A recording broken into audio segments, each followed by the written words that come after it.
Dans ce contexte si dur, où tout augmente sauf les salaires, ce gouvernement en matière de logement ne trouve pas mieux que de faire la loi Kasparyan, qui est une loi mais dégueulasse, qui vise à criminaliser finalement les locataires qui n'arrivent plus à payer leur loyer pour faciliter les expulsions locatives.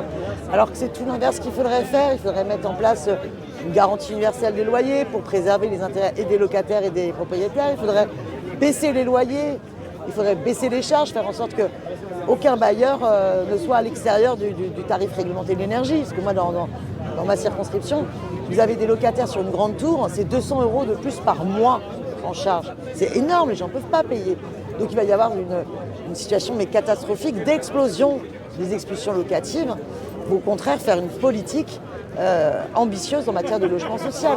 Or, il y a la politique menée par ce gouvernement est une politique qui a fait fondre comme neige au soleil les moyens alloués à la construction de logements sociaux. Vous avez énormément de logements vides et de bureaux vides, alors qu'on a une crise du logement.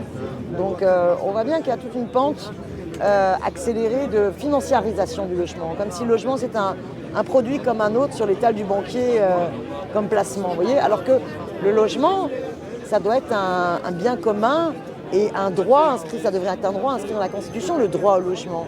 Tu ne peux pas avoir une vie digne sans un logement. Donc la problématique de la cherté du logement est terrible. Le droit au logement doit l'emporter sur le droit de spéculer sur le logement. Donc si tu te donnes toute autre logique, il faut vraiment garantir l'accès de toutes et tous à un logement et un logement digne et au loyer décent, quoi.